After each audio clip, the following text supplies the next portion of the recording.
mo rí kọ́mẹ́ǹtì yìí lórí fídíò mọ́mí Balógun. Ẹni yẹn sọ wípé òun virgin lòun nígbà tó ń fọkọ òun. 5 péré lọ́kọ máa ń bò ń sùn fọ́dún kan nínú ọdún kan 5 times tàbí once in a month. Téèyàn bá ń fẹ́ ọkọ tó fọ́kọ kì í ṣe pé òun fẹ́ ọkọ once in a month láàrin odidi ọdún 5 péré lẹ́ ń dóra yín.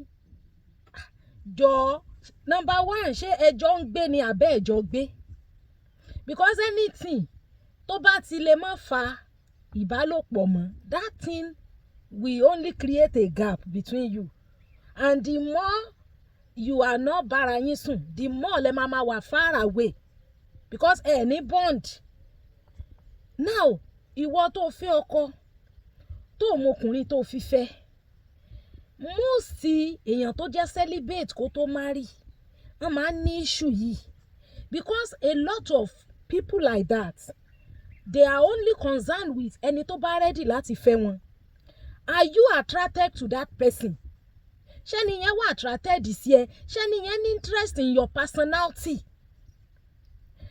Because ìwọ tó bá ti mọ̀ wípé ní o ò lè báyàn sùn àfi tó bá fẹ́ ẹ, ó túmọ̀ sí wípé ní the only thing tó máa prioritize ni ẹni tó bá ṣáà máa fẹ́ ẹ.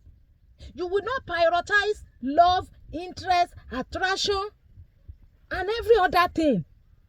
Ìmọ̀ ń ṣẹlẹ̀ dáadáa sẹ́yìn tó bá yẹ pé virgin ni because lóbò tó fẹ́ gbélé fọkùnrin lọ́fẹ̀ẹ́, which is a very good thing. Ṣùgbọ́n minus that virginity, are you sure the man is interested in your personality? Ara ẹ tó pamọ́ kì í ṣe fún ọkùnrin, fúnra ẹni torí tí Ọlọ́run fẹ́ ni. Ọkùnrin tó máa fẹ́ ó gbọ́dọ̀ jẹ́ ọkùnrin tó jẹ́ wípé even though gan tó o bá kí n ṣe virgin gan, he still love you as an individual because virginity ends on the night of marriage. Ìwọ tó ṣe ń sọ̀rọ̀ nísìn tó ní ọkọ ò kí ń súnmọ́ ẹjọ́ ẹ̀kan lóṣù àbẹ́ 5 lódidi ọdún kan, ó ti mọ̀ pé number 1 you are not attracted to that man. Wà attracted sí, ó lè jẹ́ pé underlying reason wà o, torí mo rí tí mọ́mì sọ pé ìkà ni irú ọkùnrin yẹn. A lè agree wípé ọkùnrin tó fẹ́ yàwó tí ò bá yàwó tó fẹ́ sùn ìkà ni, ṣùgbọ́n ó lè jẹ́ pé condition míì wà attach mọ́. It could be that the man rò pé òun nífẹ̀ẹ́ ni ìgbà tó gbé délé tán tó fẹ́ because virgin ni tó ti disflower tán ó lè má fẹ́ràn ẹ̀ mọ́. Ṣé rí there are a whole lot of underlying things tí máa ń fa àwọn nǹkan yìí because ọkùnrin tí ò nífẹ̀ẹ́ obìnrin gan ó sì máa kọ́kọ́ fẹ́ bá sùn. À ń bọ̀sibọ́sí pé yàn tó fẹ́ yàn sílé. Attraction gbọ́dọ̀ wà. Personality the person must fall in love with your personality, that even if the virginity is no more, he will still continue to love you. Because tí o bá sì fẹ́, báwo lèèyàn ṣe fẹ́ yàwó fódìdí 365 days make 1 year, 5 lọ́dún, 1 lóṣù tí sì ṣe pé ẹjọ́ gbé. Something is wrong. Mo ti rí situation kan bẹ́ẹ̀ yẹn rí tí àǹtí yẹn marry virgin ni. Látìgbà tóun àtọkọ ti délé tán ti ṣe honeymoon just 1 day. Ọkọ yẹn jí lọ́jọ́ kejì ó lóun fẹ́ lọ káàṣì chẹ́ẹ̀kì ẹnìkan bùn wọn ní check as wedding gift lánàá tán ṣe wedding wedding gift, somebody gave them check, ó wá lóun fẹ́ lọ káàṣì chẹ́ẹ̀kì yẹn. Ó dẹ̀ lọ báńkì, yóò dé lọ́la yóò dé lọ́túnla, aago 1, aago 2, aago 3, ìgbà tó dìrọ̀lẹ́ tó pe àwọn èèyàn òun ò rí, wọ́n ní ọwọ́ rẹ ló yẹ káwọn ti béèrè rẹ̀, ṣebí wọn nìyàwó, ṣebí ọ̀dọ̀ ẹ ló wà. Ó lóun fẹ́ lọ káàṣì chẹ́ẹ̀kì owó tẹ́yàn kan bọ́ àwọn níbi wedding. Eré ni àwàdà ní ọjọ́ 1, ọjọ́ 2, ọjọ́ 3 tí bọ̀dá àwọn ó bá dé lọ́la ló kù. Èèyàn kan tó lọ rí ní Port Harcourt lẹ́yìn oṣù méjì pé àkílẹ̀ tó wá ṣe báwọn tó sá lọ. Ó nígbà tí òun pàdé gẹ́yẹn ó sọ fóun pé virgin lòun, òun ò dẹ̀ rí virgin rí. Òun ò látijọ́ tóun ti ń bóbìnrin ṣe, òun ò mọ bí èèyàn tó jẹ́ virgin ṣe máa ń rí. So ìgbà tó dẹ̀ ní tóun bá fẹ́ òun tán lòun tó lè bá òun sùn torí ẹ̀ lòun ṣe fẹ́. Wá consider heartbreak tí ìwà tó wù ó ní sáyé obìnrin yẹn. Ó lẹ́yìn tó bá bóun rí kó bóun sọ fún pé kó má bínú. That means that he was only interested in her for that virginity alone. I'm telling you, there is another one tí wọ́n fẹ́ ìgbà tán délé ìyẹn lòun ò rẹ́ jẹ̀bi nǹkan torí wọ́n náà mí wà tán kì í bleed, àárín yẹn ò yé mi.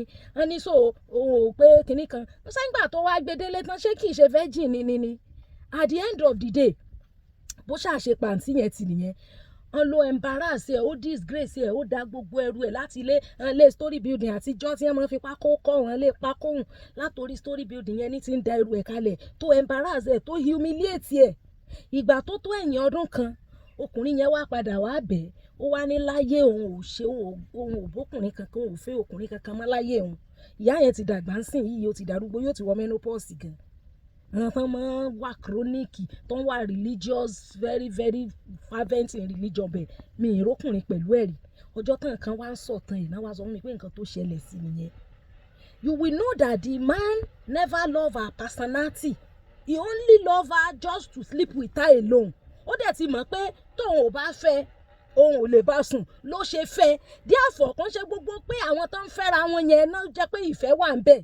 Ọkùnrin míì máa ń torí pọ́bìnrin gọ̀fẹ́ ẹ lọ́ọ́ béèrè ọkùnrin ó fẹ́ ẹ toró gọ̀ toró mọ̀ pé òun lè control ẹ òun lè gbé ẹ síbí kóun ó fún ẹ ní instruction kó dẹ̀ gbà bẹ́ẹ̀ ibi tọ́kàn ẹ̀ wà ọ̀tọ̀ ni. So ẹni tó lè sọrú eléyìí pé òun fọkọ òun as virgin ẹ̀ 5 lọ́dún làwọn bá rán sùn you will know the man he doesn't love you, he's not attracted to you, he's not interested in you.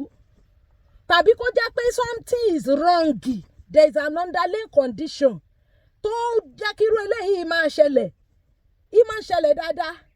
Ẹlòmíì wà bẹ́yẹn tó yẹ pé tó bá ti sọ fọkùnrin mo understand the fact wípé tó bá jẹ́ celibate a lot of people ló máa stay away from you. Tó bá ti sọ fọkùnrin pé virgin ni ẹ kò ní gbé kọ́ọ̀lù ẹ mọ́ toró ti mọ̀ pé lóbò tó gbélé fóun tóun ò bá fẹ́ òun ò lè bá ẹ sùn. So ìyẹn ni most àwọn celibate máa ń wà after kan tiẹ̀ réyàn tí ó fẹ́ wọn. Recently I was talking with a sister àǹtí yẹn ti pé 42 years ó wá sọ fún mi pé bó bá tiẹ̀ jẹ́ yàn tó marry òun máa fẹ́. Mo wá sọ fún wọn mo ní ẹ ti ń talk out of faith. Ọ̀rọ̀ tẹ́ ń sọ yìí ó ti ń wá from the heart of a faithless person. Mo ní gbogbo ìgbà tẹ́ younger àwọn tí wọ́n wá ń kọ́ ó láwọn pastor òun náà ní àwọn people yìí ò kì í ṣe will of God. Nísìnyí ṣé ìtẹ́ wa ti ń ròyìn nísìnyí ni wípé mi ì sọ pé èèyàn tó ti marry ò lè fẹ́ yín bẹ́ẹ̀ ẹ ti ń spill out of faith ẹ ti ń spill out of pé ẹ fẹ́ fìfẹ́ marry ẹ ti ń fẹ́ marry out of pé you are curious you too you want to just have experience you want to make love and have children because you felt you are running out of age. Irú yẹn tó bá wá fọ́kọ tán tọkọ kàn bá sùn lẹ́ẹ̀kan tí ò dẹ̀ súnmọ́ mọ́ á wàá pe ọkùnrin yẹn ní ìkà. Ó lè má jẹ́ ìkà ó lè jẹ́ pé àǹtí yẹn ló wà desperate due to her condition pé virgin lòun probably ó dẹ̀ ti ń wá of age òun náà fẹ́ marry ó fẹ́ settle down and this is the person to show interest because virgins tend to marry those or a man that is interested in marriage than a man that is interested in their personality. So how I get to that stage tó yẹ pé wọ́n prefer kan marry sẹ́ni tí ò nífẹ̀ẹ́ wọn ju kán máa déètì ẹni tó nífẹ̀ẹ́ wọn tí ò rẹ́dì láti fẹ́ wọn because a celibate cannot sleep with you until you marry her. So ó lè jẹ́ wípé ẹni tó ní kọ́mẹ̀ntì yìí bóyá nítorí ó jẹ́ virgin gbà yẹn kò farabalẹ̀ wò ṣọ́kùnrin yìí dìídì nífẹ̀ẹ́ òun ṣóǹgàn ò wà desperate débi wípé desperation yẹn ló push òun pé kò ń ṣàtì ẹ̀ marry. Yes, most church sisters don't máa ń ṣe mistake yẹn àwọn religious sisters tàbí àwọn tó religious bẹ́ẹ̀ they just chose a life of celibacy. Nígbà tí wọ́n bá fẹ́ come out of that celibacy pé àwọn ti fẹ́ ní ọkọ anybody tó bá ti wà available ready láti marry wọn náà máa fẹ́. They are not interested in whether the man loves them, whether the man is interested in their personality, whether the man is attracted to them, whether they are attracted to that man. Whether the man is ready to accommodate their strengths and weaknesses. There are a whole lot of things involved. Yeah, ẹni tá a fẹ́ ó gbọ́dọ̀ lè fẹ́ wa even if you are not a virgin. Kí ló ti single mother ń remarry tó dẹ̀ ń rọ́kọ gidi. Ẹlòmíì lẹ́yìn ọmọ 2 mẹ́ta tó bò ti fẹ́ ó sì máa rọ́kọ fẹ́ ọkọ yẹn dẹ̀ máa nífẹ̀ẹ́. So your personality is more important than that virginity. If the man takes a virginity finish at the night wedding bóyá ọjọ́ kejì ọjọ́ kẹta lẹ tó ráyè penetrate because tó bá ti dàgbà ẹ̀mẹ̀ máa ń strong ó lè má jọjọ́ yẹn gangan but after that the virginity is off. Hope the man is interested in you as a person such that even tó bá tiẹ̀ jẹ́ pé ó ti padà bímọ rí gan kẹ́ ẹ tó pàdé tó dẹ̀ ti sọ fún ó nífẹ̀ẹ́ rẹ ó wà attracted sí ẹ, ó ní interest to live with you. And many of us a máa ń gbàgbé aspect yẹn. Once tá bá ti sọ fún yàn pé in lè ṣe premarital affairs, tó bá ti ní kò sí problem yẹn, inú wa ti dùn pa ti rẹ́ ni Ọlọ́run. Ní consider other factor. Yeah, ní consider other factor, and it's affecting a whole lot of sisters, honestly. So I want to believe that that is the problem of that lady. She married this man because the man was ready to keep to her rule of no premarital affairs, and she failed to look at other aspects. Most time gan kò ní ìdíkẹ́yàn sọ status èèyàn gan fókùnrin tó bá ti bímọ sọ pé ó ti bímọ, tó bá ti bímọ sọ pé ó bímọ rí.